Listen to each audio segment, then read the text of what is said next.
Okay, so this is a little video about organizing your toolboxes, and like this is my welding box, and it's just gotten like overpowered with too much junk that it just has gotten full of junk and not what I need. It took me both of these boxes to just get what I needed to do a small compressor change out, and it kind of gets that way after you've been doing it as long as I've been doing it for 40 years. It's probably 10 or 20 years worth of accumulation of just stuff piling up and not cleaning out and resorting out. So what I'm going to do is narrow this box must weigh 30 pounds, and it's, just this right here is just full of stuff. Thing must weigh 5 pounds, and it's nothing that I need. So it's just all, so I'm just going to bag it all into a bag and start over. Just, start cleaning with what you need, and then just keep an extra box on your truck, but have a main working out box and try to keep it organized.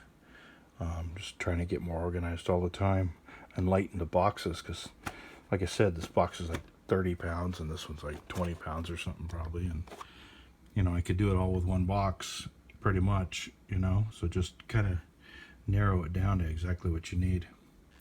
Anyways, let's see if I can get this organized a bit. Okay guys, I got this one cleaned up a bit. Just need, not that many things when I'm doing a small compressor change out, just need maybe a small tubing cutter. This one goes up to 7/8. This one I'll do 1/4 inch to 7/8 close cutting.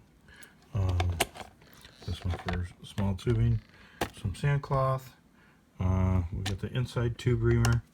Got some 56% silver solder, a couple pieces of copper, some T's, access valves, and mirror, and some cleaning brushes. 1 or 2 of each different size, just for small jobs.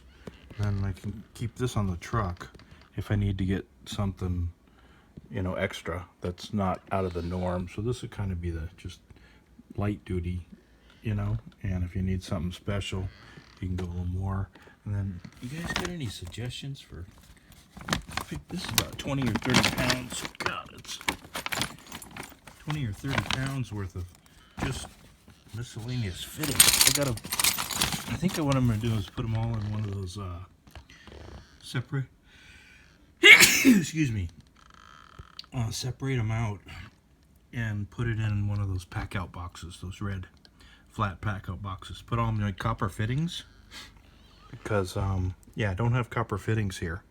So I'll do a pack out box, a thin pack out box, a small thin pack out box, a narrow one for all my copper fittings, for small copper fittings up to a certain size. And then I have another box like this that has 3/4 or 7/8 or whatever you want to call it, plumbing or refrigeration, 3/4 7/8, and I can do a small pack out for the other fittings that I might need. But this should suffice. And man, I took this box, weighed like, all that stuff was in this box, like 30 pounds worth of junk.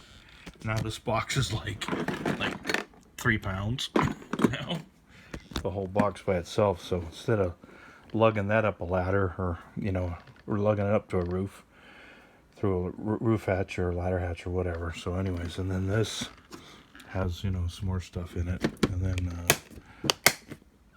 this is still pretty heavy though. It's still about 15 pounds or something, this thing. So anyways, you guys got any suggestions, or maybe you can refer me to a video of somebody that's got all their copper organized some way, or how they're doing it, or how you're doing it. Refer me to a video or something. Give me a link. Alright, thanks guys. Thanks for watching. Take care. Have a good day. Click like and subscribe. Alright, take care. Bye.